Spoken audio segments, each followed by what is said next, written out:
Good morning, everyone. It is 5 o'clock in the morning in Denver, where some of us are, not me. It is 11 o'clock p.m. in Melbourne, Australia, but it is 8 o'clock in the morning here in New York City, where my radiators have just turned on this morning for the first time, which means winter is coming. But more importantly, my name is Michelle Kinney. I'm here with my co-hosts, Frederic Poag and Julie Roginsky. Welcome to the Mayday morning show. And today, it has been exactly 2 weeks since the United States government has been closed for business thanks to the Republican Party. We're still a very long way from the 35-day shutdown during Donald Trump's first term. Somehow I think we'll probably get there, but that was the longest in history, but there is no end in sight to where we are now. Meanwhile, Speaker Mike Johnson has refused to call the House back into session to avoid swearing in Congresswoman-elect Adelita Grijalva, who won a special election on September 23rd to represent a southern Arizona district left vacant by the death of her father. She promised to be the final vote needed on a bipartisan petition needed to force a vote to release the Epstein files. So, what's going on in Washington, and what are those pesky Republicans thinking? To find out, we ask former Republican Congressman and presidential candidate Joe Walsh, a recent convert to the Democratic Party, welcome, and author of The Social Contract with Joe Walsh on Substack. Welcome, Joe. Welcome to the Joe. morning Mayday. What's up, Joe? Oh my God! Look at you three. It's so It's Joe, early. Julie, Fred, three of my favorite people. It's so good to be with you. Thanks for having me. Thanks for being here. You all look too freaking happy for so damn early. It is pretty early, but we promised you this morning show because we decided we're gonna do the show and bring the people what they need in the morning. I love that. Joe Scarborough's not. I think we're having a little Amen. feedback from you. Joe, you've got a little feedback there. Oh, I do? Yeah. How is that? Sort of better. Yeah, better. Is that better? Yeah, Yeah. that is better. Oh yeah. What's Okay. going on down there, Joe? Tell us. What is wrong with these people down in Washington? You know, as a former politician, politicians complicate everything.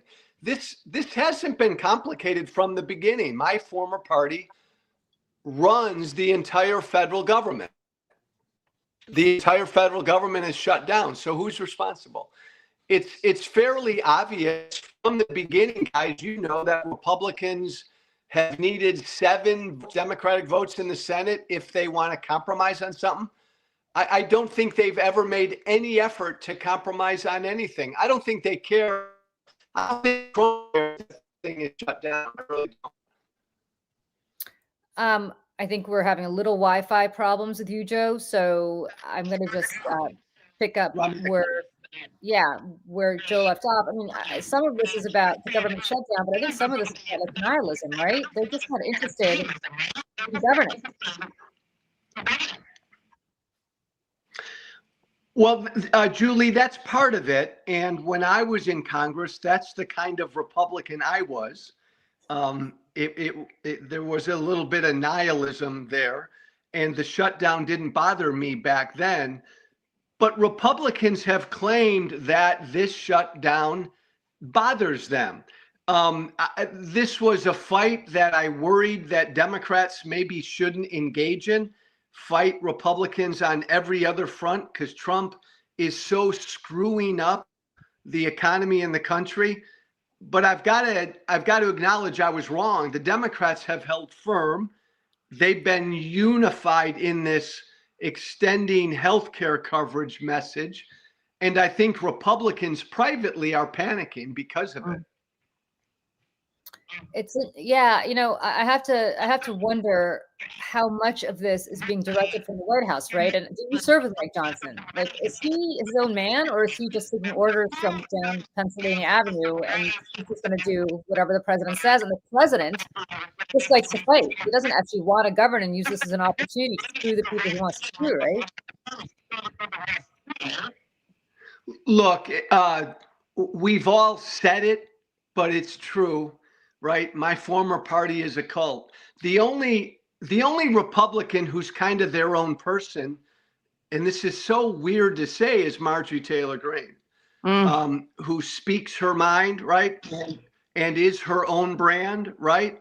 But Mike Johnson does everything that Trump's White House tells him to do. I really think, we all could write so many books about the first 9 months of this administration. But to me, the biggest story is that we do not have a Congress. We don't have a legislative branch. Mike Johnson and the Republicans have just ceased to be their own independent branch of government.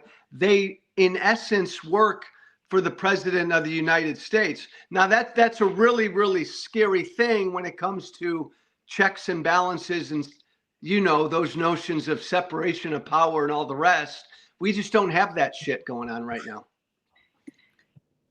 What happened, Joe? Because you were a Republican. You ran, I remember very well when you ran for president against Trump in 2020. What happened? What brought you over? Because you were a part of the Tea Party. Like, you were not.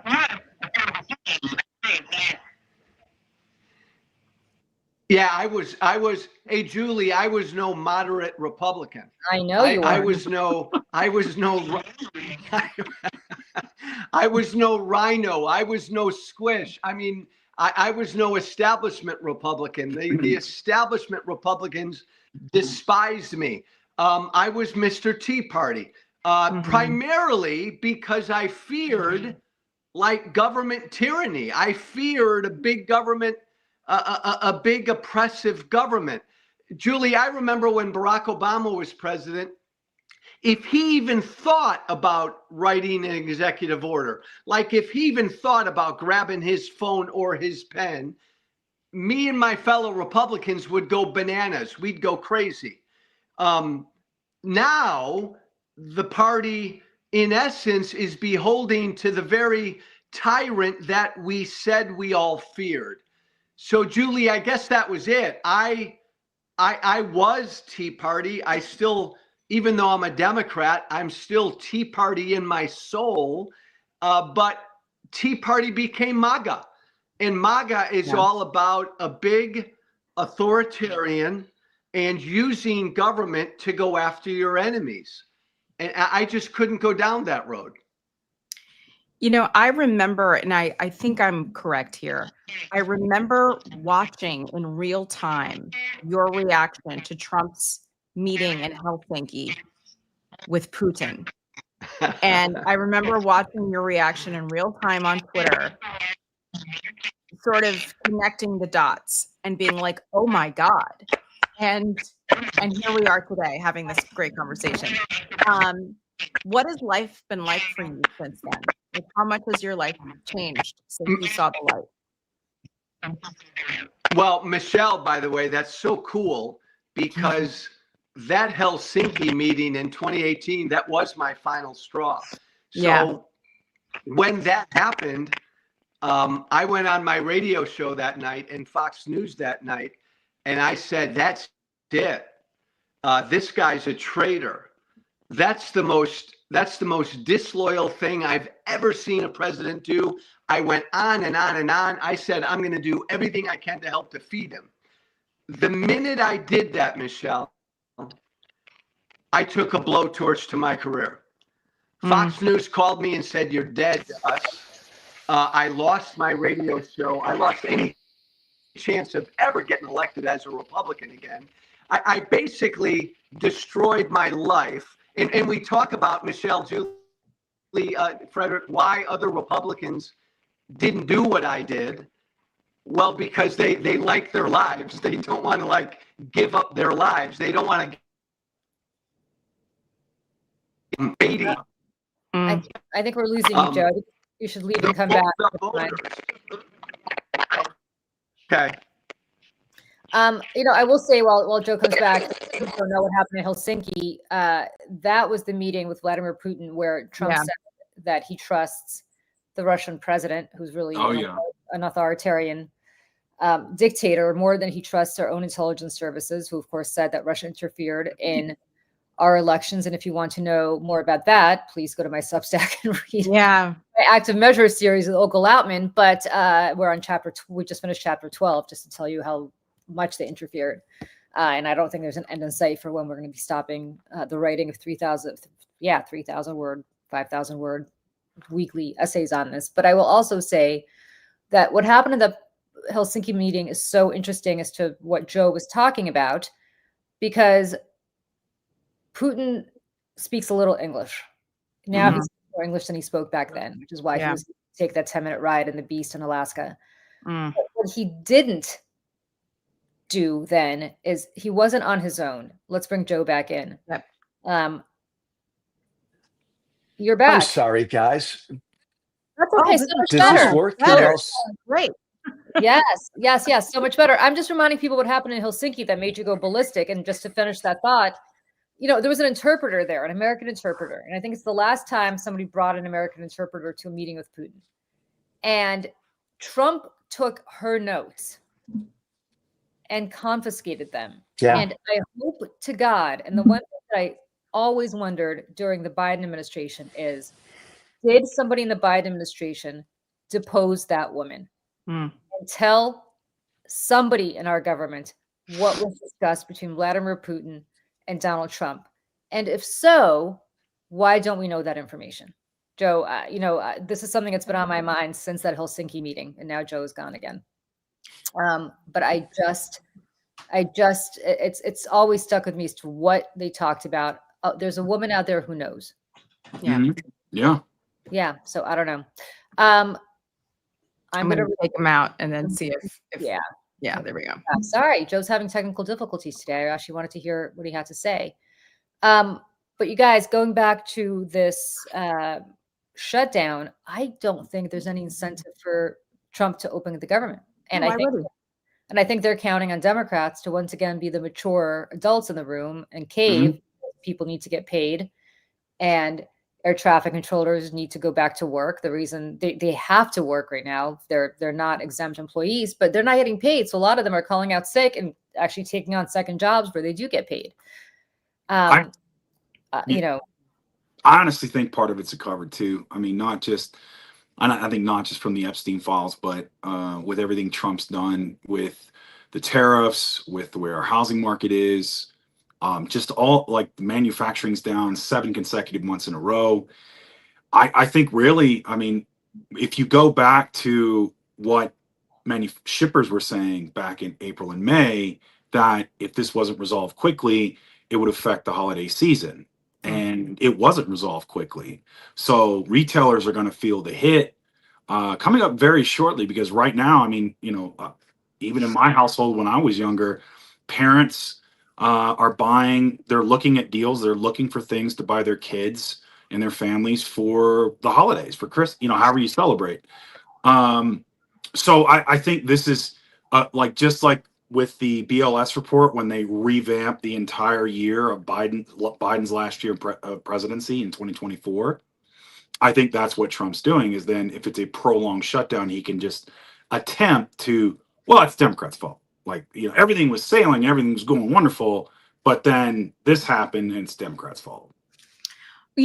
Frederic, I was actually talking to my husband last night about this, about Trump and everything he's doing, because I was watching the segment on 60 Minutes with Andrew Ross Sorkin about the similarities between now and 1929 and everything that Donald Trump is doing to the government. And I said, Donald Trump has been bankrupt how many times? 6. 6 times. And for all of these geniuses who said, oh, let's elect Donald Trump, he's a great businessman, he's going to run the government like he does business. Well, here we are in 2025, and we're looking at a government and economy that is teetering on a place of collapse. And we're all going to really start feeling it in our day-to-day lives in a bigger way. And I'm talking bigger than grocery prices, bigger than holiday shopping prices. It's going to hit us badly. And not to mention what's going to happen with healthcare. I mean, what the Republicans are doing with healthcare and refusing to fund, the breaks that people would normally have to get coverage that is even remotely affordable in a country where healthcare is not affordable.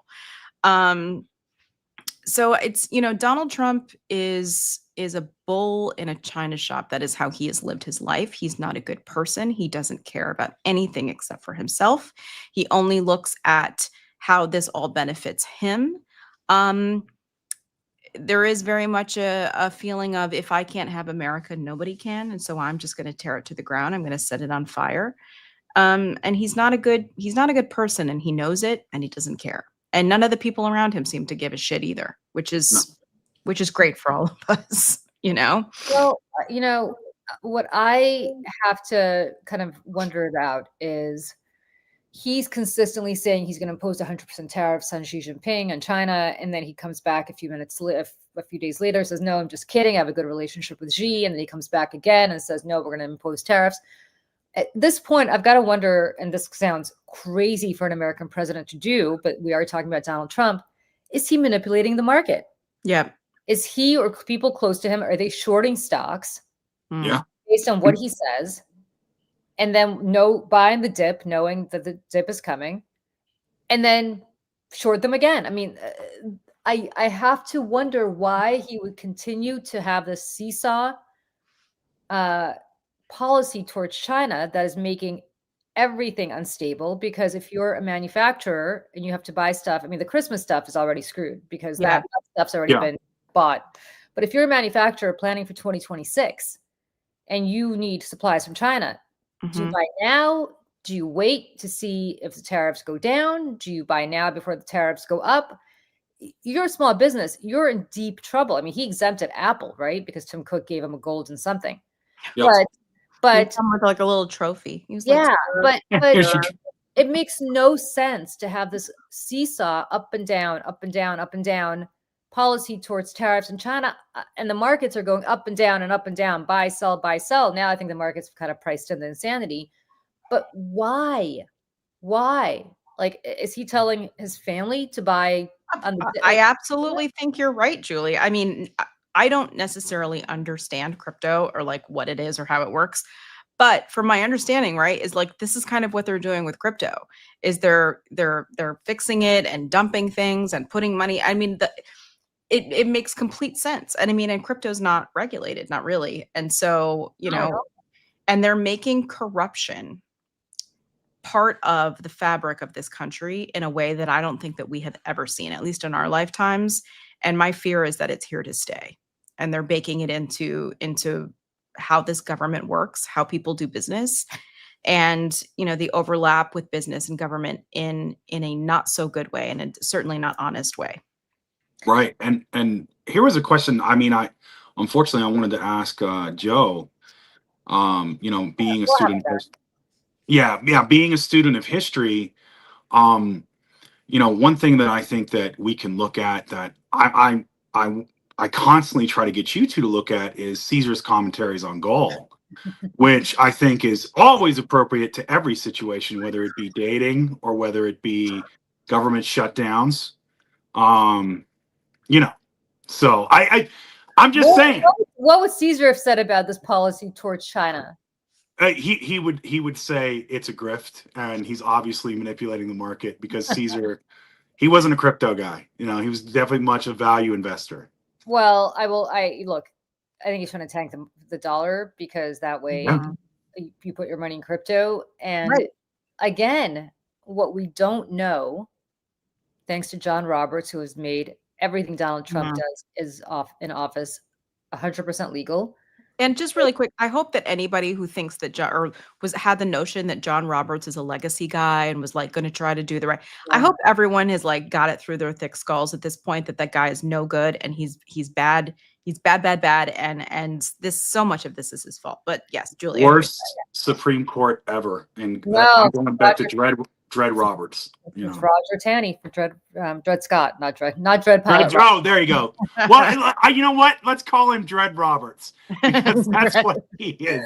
Dred Pilot Roberts was somebody else. We're talking about Dred Scott. Anyway, but But I will say, just to finish my thought, that what he has legalized and institutionalized is the fact that we have people who are giving money to Trump's crypto fund, which is coincidentally run by Zach Witkoff, the son of Steve Witkoff, who you might have seen hanging out with Qatar and others in the Middle East this week. And, we'll talk tomorrow potentially about this. We are going to talk tomorrow about this base that Qatar is allegedly building here in the United States. And you've got to wonder, why is Qatar, which is a significant but not uber significant country, building a base on American soil, which is completely unprecedented? And the only answer that I could think is somebody put money into Trump's crypto fund. Of course. And what was it, 2017 or 18? I actually just watched a clip the other day of Trump at the podium at the White House saying that Qatar was like a terrorist organization / country. And now here we are in his next term being like, oh, we love Qatar. Thank you for the airplane. Would you like to They have housed Hamas for decades. Yeah. So we got to move on, but yeah. Crazy. Well, before we do, I just want to say our friend Joe Walsh, former congressman and presidential candidate Joe Walsh, had the technical difficulties, but you can find him on Substack.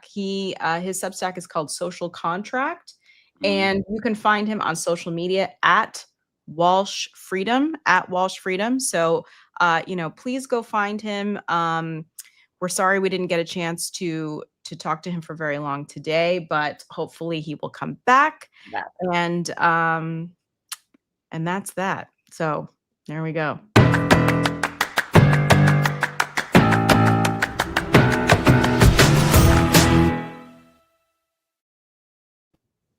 All right, we're back.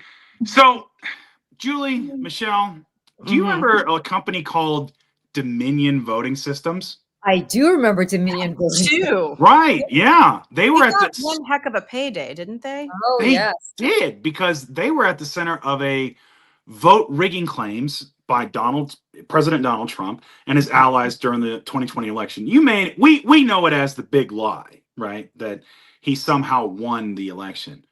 Well, and part of that lie was they blamed Dominion Voting Systems.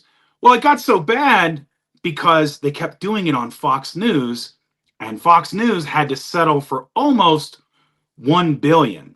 I think it was like in the 760 million. 800. Oh, there it is. Okay, even higher. Well, just last month, after Dominion settled the defamation lawsuit against Trump's former lawyer and notorious weirdo, Rudy Giuliani, for an undisclosed amount, as it always is. Well, MAGA figured that if you can't beat them, buy them. So news broke the other day that a man named Scott, I'm going to mispronounce his name as Lenindecker, but I know it's not Lenindecker. It's Lenindecker, who used to be the Republican elections director in St. Louis. Well, he's apparently purchased Dominion Voting Systems. Now, Lenindecker is now suspiciously sounding like a charter member of the MAGA election deniers. Figure that. Promising full compliance with President Trump's executive order, unquote, on election integrity. Parts of that order have already been blocked by a federal judge, and experts think that it is likely unconstitutional. Something Trump does is likely unconstitutional. Really? Don't be too shocked.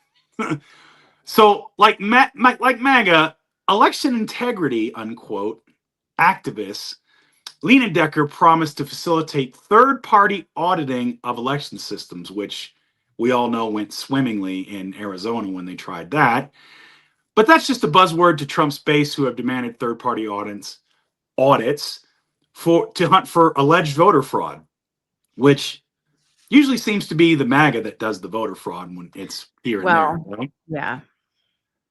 But here's the problem we're facing. Dominion voting machines are used in more than half of our states. Julie, is there a concern here for this? Yeah.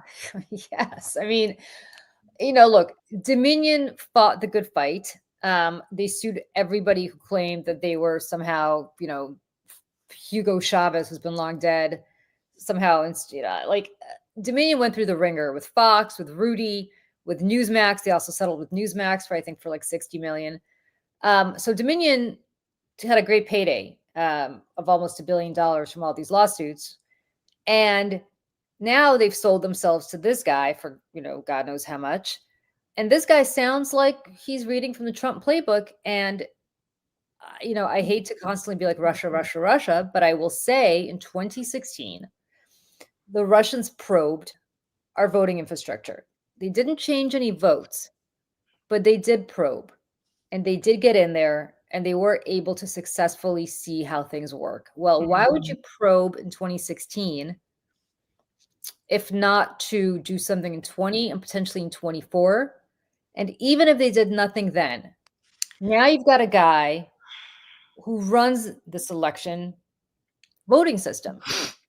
And as much as everybody says these elections are disparate, they're localized, you can't infiltrate because they're not federally monitored. But at the same time, the Trump administration has demanded from all the states all voter registration files.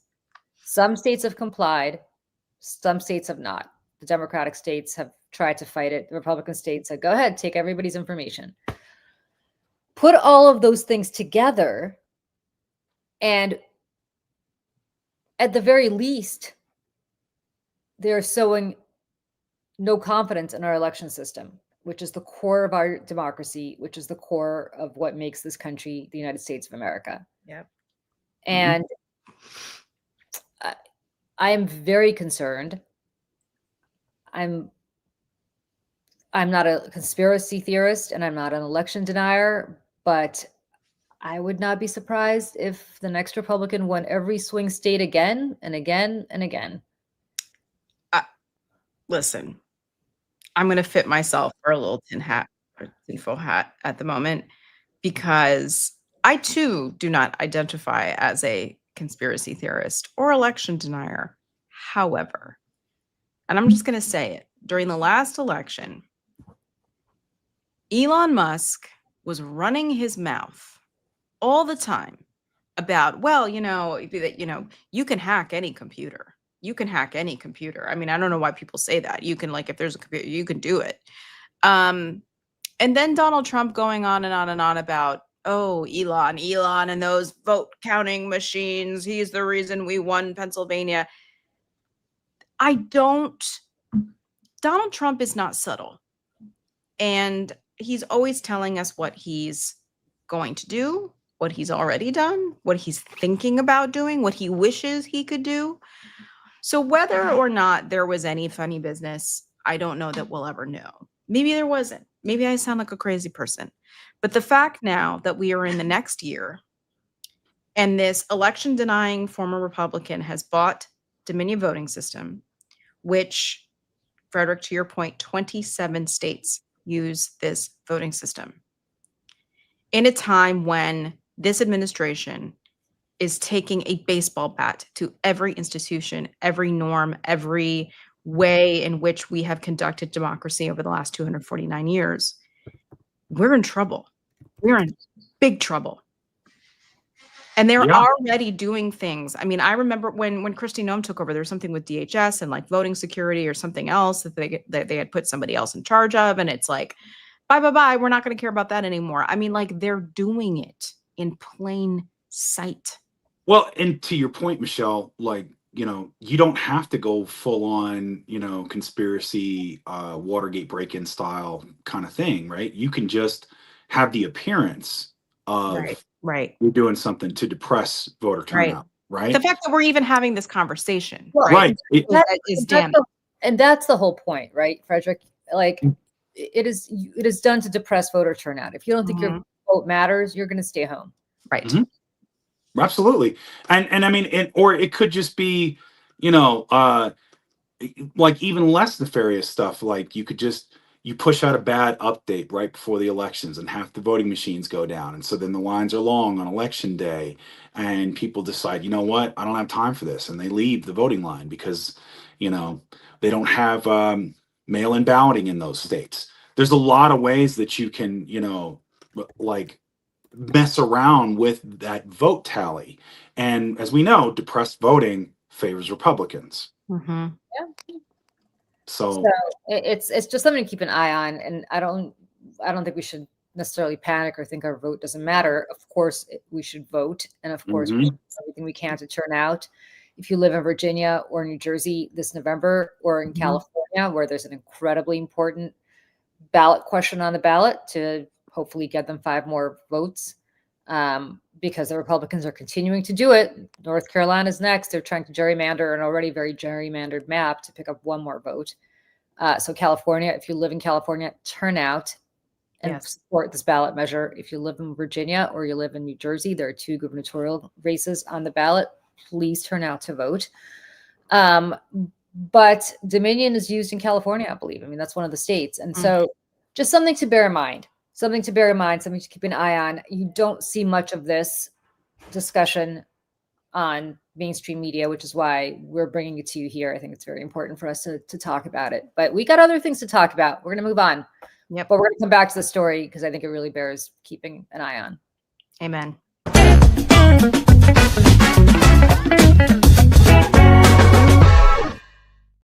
Friends, do you know what today is?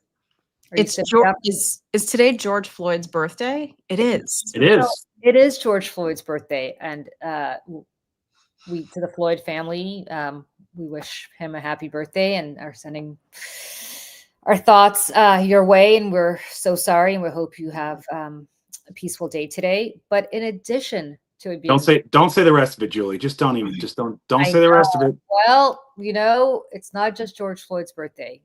It's also Charlie Kirk Remembrance Day. And I kid you not, my friends, today, the President of the United States plans to award Charlie Kirk a posthumous Medal of Freedom at the White House. But luckily, our very own Michelle Kinney created her own tribute to Charlie Kirk, entirely in his own words. I want to play in full on this very auspicious occasion.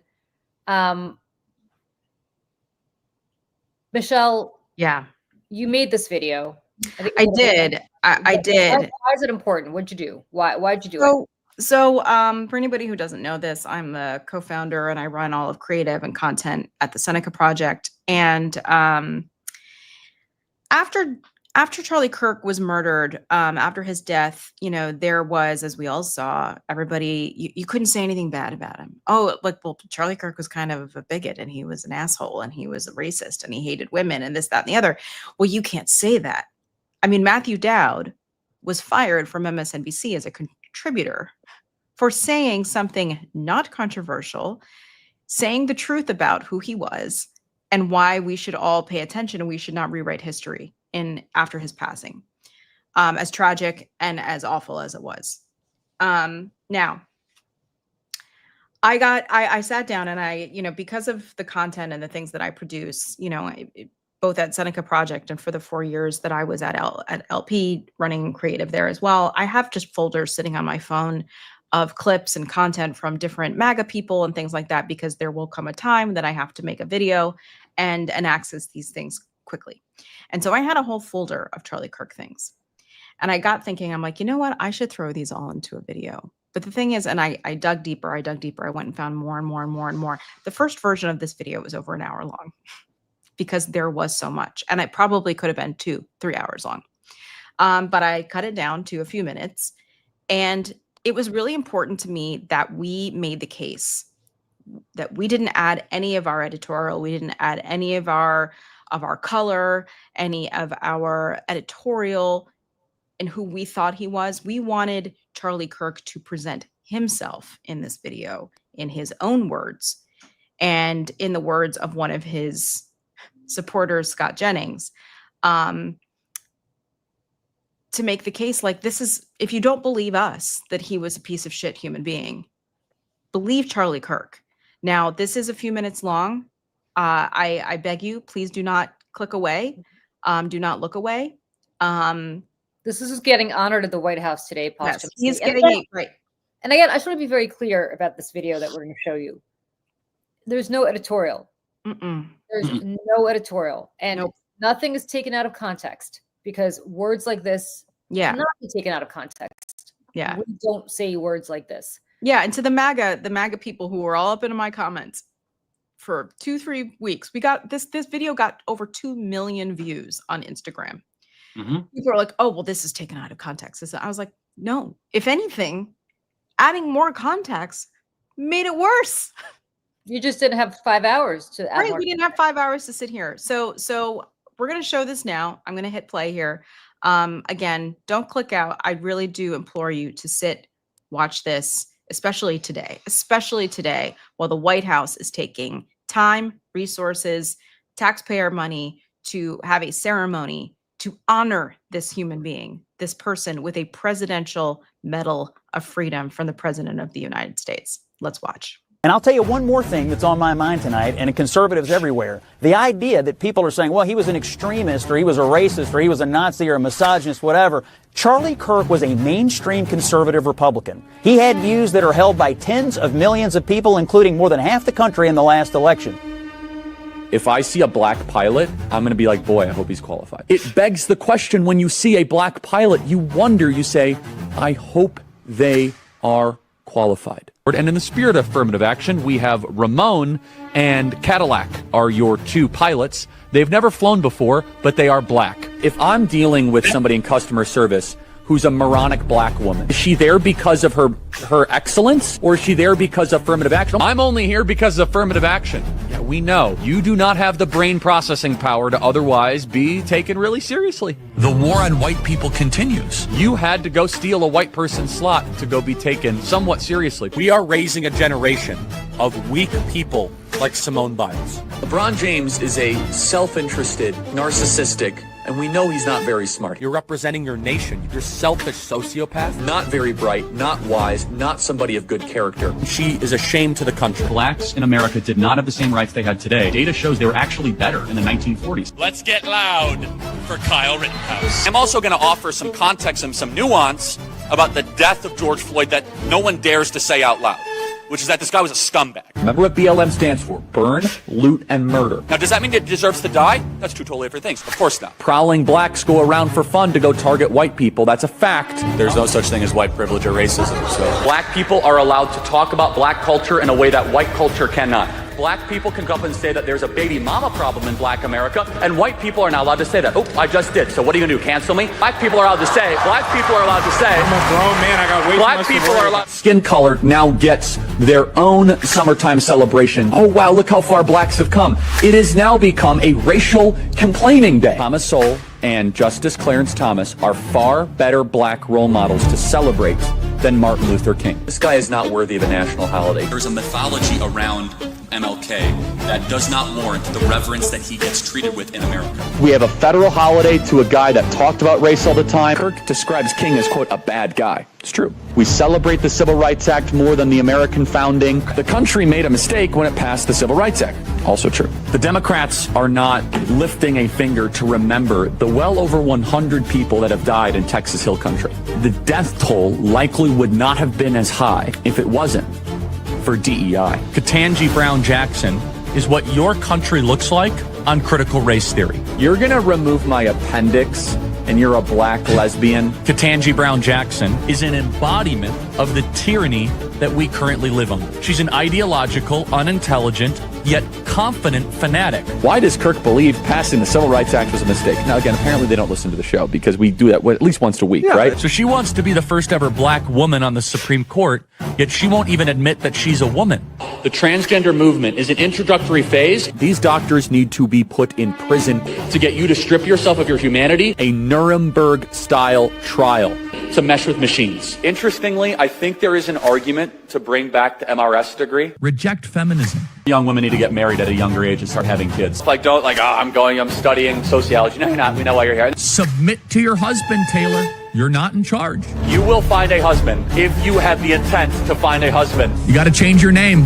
If not, you don't really mean it. Democrat women want to die alone without children. a lot of them are on birth control too, and birth control really screws up female brains, by the way. That's really rich. I didn't know women not to complain 50 years ago. That's funny. And we should tell them to stop freezing their eggs and start finding their partner earlier and have lots of babies. Every single one of you need to make sure that your loved ones are not on birth control. So materially insane to think that 1 in 5 American women will be raped in their life. It is, I agree. No, meaning that they're lying about being raped. You're comparing abortion to the Holocaust. Absolutely I am. In fact, it's worse. It's worse because Jewish donors have been the #1 funding mechanism of radical, open border, neoliberal, quasi-Marxist policies. By the way, this is my other problem with death penalty. It takes too long, too many appeals. It should be public. It should be quick. It should be televised. Well, at what age should you start to see public execution?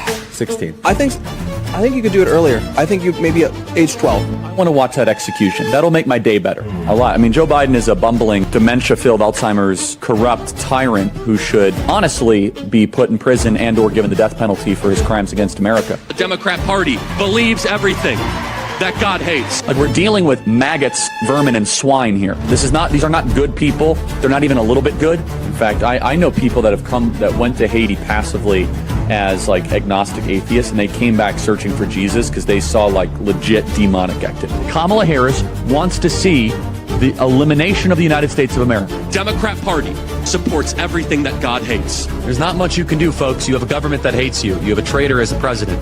Buy weapons. I keep on saying that. As top Republicans reject any link between GOP rhetoric and Paul Pelosi assault. If some amazing patriot out there in San Francisco wants to really be a midterm hero, someone should go and bail this guy out. Native-born Americans, you better buy weapons, everybody. Have a lot of guns at your disposal. I would never leave your home without a weapon. I think it's worth to have a cost of, unfortunately, some gun deaths every single year, so that we can have the Second Amendment to protect our other God-given rights. We actually need looser gun laws because I think that Oh yeah. They said we have more guns at the Turning Point HQ than you could imagine. Yeah, if anyone ever tries to come, that will not end well. Oh no! Imagine the world without Joy Reid. Imagine the world without Sheila Jackson Lee or Michelle Obama or Ketanji Brown Jackson. I am channeling the emotions of millions of conservatives who are angry. They knew Charlie. They loved Charlie. They view Charlie as a mainstream conservative Republican.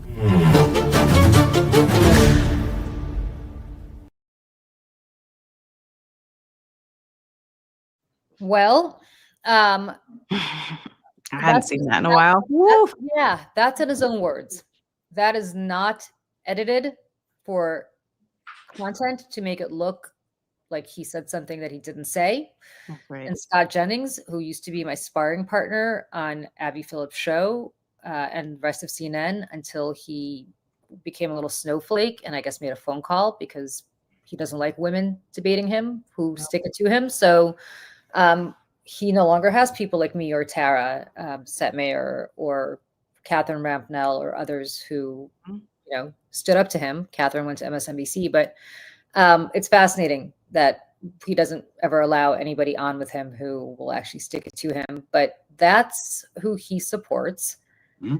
And that is the mainstream of the Republican Party. And if you want to know why we launched Mayday and why we are doing this morning show, it is because we will not have liars on this show who will ever try to make some hero out of a man who said everything that Charlie Kirk said. I'm deeply sorry for his family that he died. He should never have died under these circumstances. It's a tragedy on a human level. But let's be very clear. There are innocent people dying every day who are not getting the Presidential Medal of Freedom, which Charlie Kirk is getting today for channeling what Scott Jennings so aptly said is the mainstream of the Republican Party. That is who they are.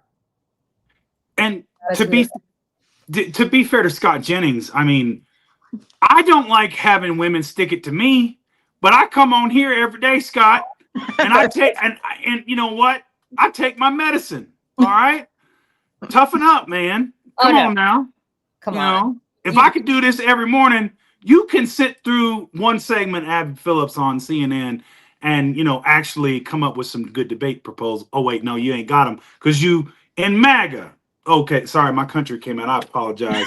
The thing is with Scott Jennings now, every time Julie was on, same with Tara, come on at 10 o'clock, and I'd sit there and I would wait for one of them to tell him that whatever he was saying was wrong or whatever it is, because he tends to make shit up or he does this weave, right, with the truth. And he would be so visibly triggered by Julie or Tara, or really any woman like them, And he, I mean, called them liars. He called Julie a liar. Oh yeah, for saying that the On price of air. eggs, for saying that the price of eggs now is higher than it was under Trump, which Making shit up. he doesn't have to believe me. He could just go to the Bureau of Labor Statistics That's and right. look Just up the price. Google it. I mean, just it's You'd there. always have a list: the price of apples, the price of bacon, the price, and it would Always, because that's what Trump said. Because Trump said on December 15th, 2024, that he was going to immediately lower the price of bacon, the price of apples, and the price of eggs. And year over year, they are still higher than they were under Trump. Now, the price of bacon and the price of eggs statistics are coming out tomorrow on the 15th. We will see if they're lower than they were in September of 2024, but I don't think so, because everything's more expensive. Anyway, it doesn't matter. The only thing I can say about Scott Jennings, and we have to move on, is that Mark Thompson, who is the head of CNN, called him D'Artagnan and said, oh, he's always fencing with 4 Democrats and he always has the best of them. No, because you guys ban the Democrats that kick his ass. Yeah. Because he's a snowflake and he doesn't want to have Democrats. He's a whiny little bitch who make him look bad. And therefore, CNN doesn't like to have Democrats who make Jennings look bad because he's, I guess, a conduit to Trump. I don't know. I do think in honor of Scott Weave, we should do what Michelle did and just do the weave. Let's just do the weave. No. This is not the weave. It's this. It's the. Let me do this. This is the Scott. Well, right. He'll be like talking like this, blah, blah, blah, and then he'll know where the camera is, and he'll go. Of course. Yeah. Oh, he's so sassy. He's so sassy. And like someone didn't get cast in the community theater production of Les Mis, and he's very upset about it. So he became a political pundit, and Mitch McConnell, little bitch boy, and we all have to pay the price. Yeah, exactly. Wow. Well, on that note, we got to move on. Wait a second, Michelle. What? We have another video that you did, but let's talk about that. Let's talk about the No Kings rally on Saturday. Yeah. So just really quick here, a very, very, very quick video. This Saturday is the second No Kings protest that's going to be happening in villages, towns, and cities across this country. And so we're going to play this every day up until Saturday, because it is very important that all of us get out and have our voices heard and exercise this right that we still have to assemble and protest in this country. And we are not the only organization. Now, again, the Seneca Project is a super PAC, okay? Super PAC that Tara and I co-founded and operate together, very separate from what we're doing at Mayday. But I think it's important that, once in a while we come and I share the content that we're doing, because the message is important. George Conway also has a super PAC. He put $1 million behind the ad that they made to get the message out and make sure that people show up. So please, whether it's our ad or someone else's ad, please please share, please grab someone that you know, especially if you are a white person who was born in the United States. You have the least amount to lose to get out on Saturday and have your voices heard. So I'm going to go ahead and play this now. This is Stand Up. We released this morning, and we produced this in partnership with Indivisible. We are together as one. I'm standing right here. I ain't got no fear, no fear, no fear. Whole world is watching, and I hope we ready. Been through a whole lot, but we overcome. People need to come together. No kings, no kings. I was waiting for this, and now it's my turn. This is restoring my faith in humanity. We are stronger together. We got the power. I love this country.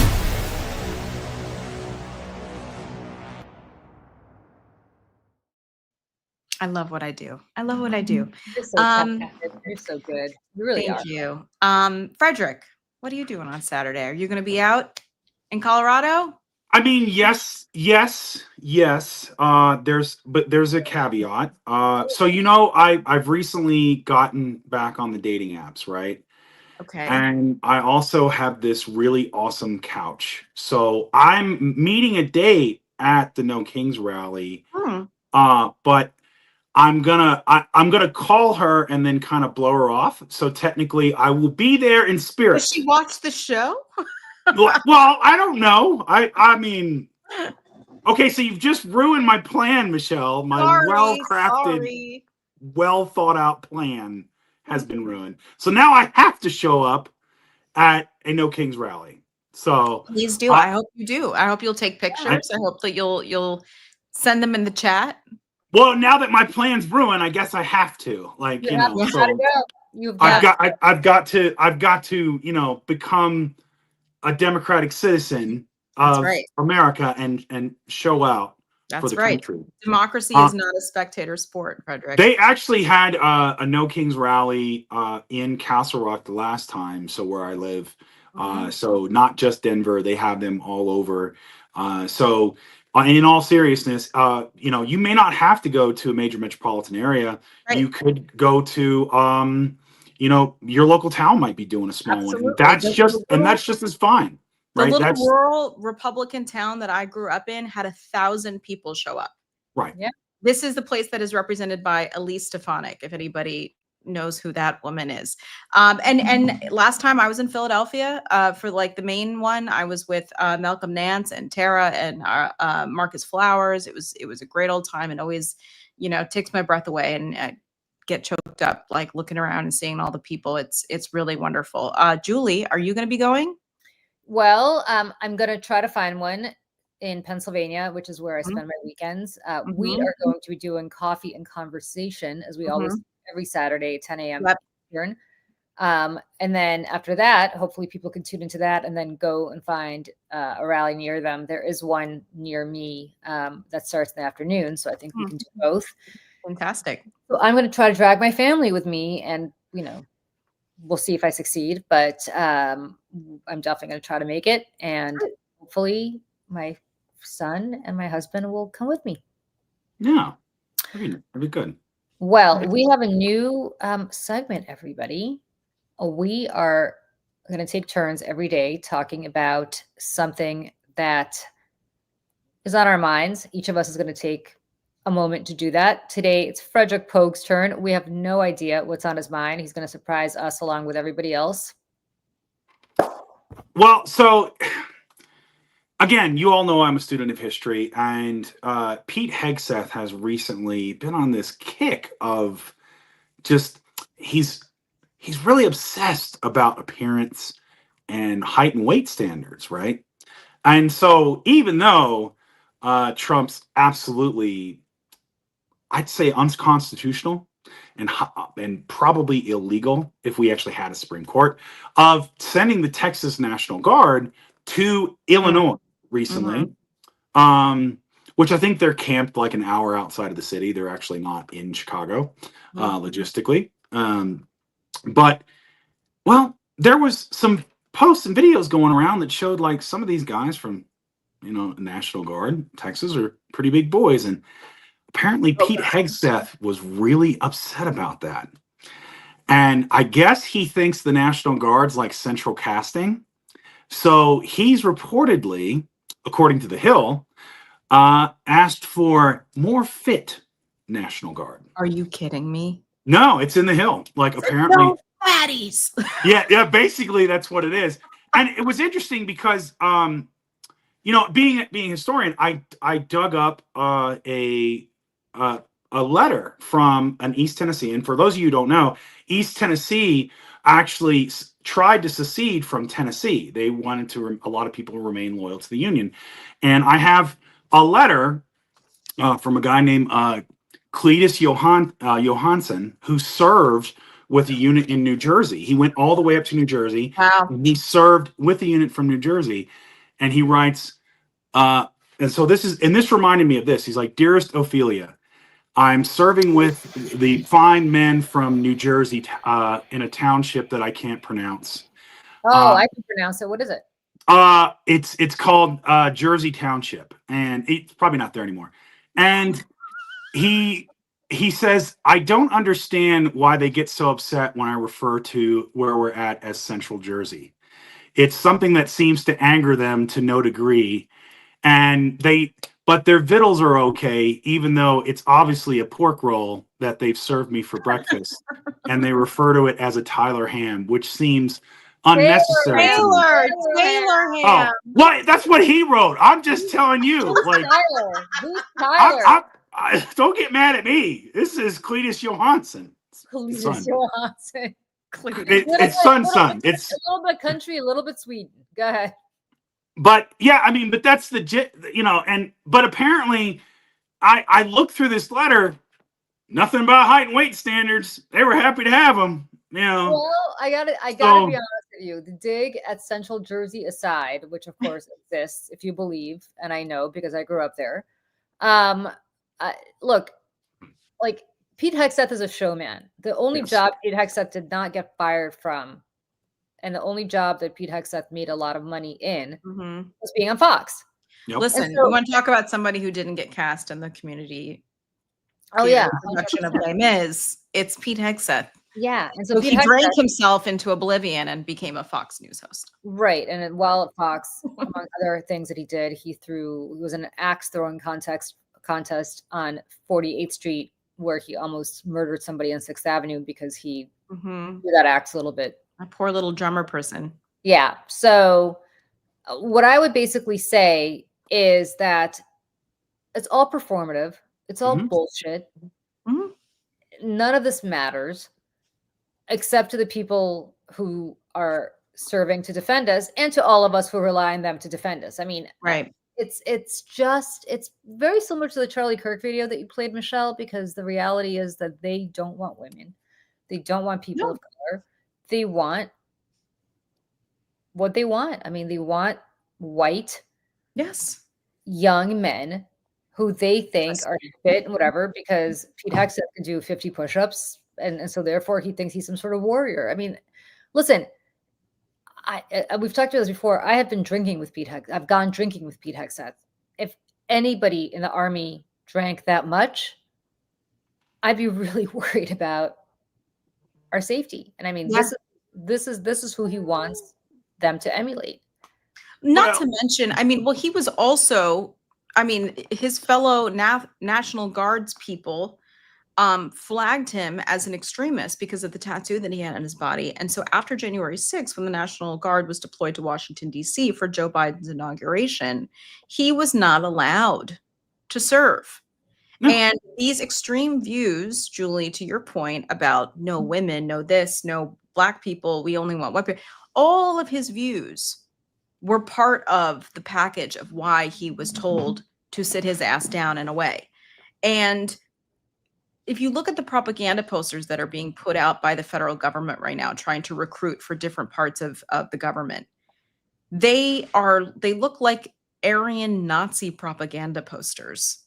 First of all, they're all of these blonde, hairless, like muscle people. They're a little homoerotic also. I mean, maybe I'll pull them up here and on a show. Kind of like the Jesus statues that Ave Maria has with Charlie Kirk. It's like, if you see any of that, it's just a little. Yeah, it's a little. Listen.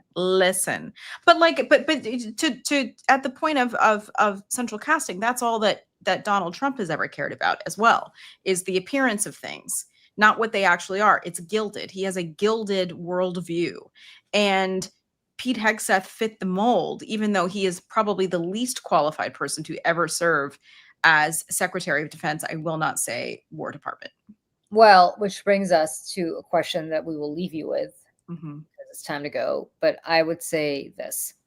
Why is Donald Trump trying to destroy every facet of this government, from our healthcare system to our military to our economy? If I were creating the perfect robot to try to take this country down, I could not do better than Donald Trump. And you've got to wonder why. On that note, we will bid you farewell. Thank you so much for joining us today. We're growing this audience. I'm so happy to see that. And we will see you all back here tomorrow at 8 a.m. Eastern, or whenever you're watching the show. You can catch it on YouTube. Yep. And you can also listen to this as a podcast on Spotify and Apple. Yeah. So if you're driving to work at 8 a.m. because you got to be at work by 9, just listen in the car. And it's great. All right. On that note, everybody, we will see you tomorrow. And thank you so much for joining all of us. Yep. You're right here in the Mayday Network. We'll see you then, everybody. Bye, everybody.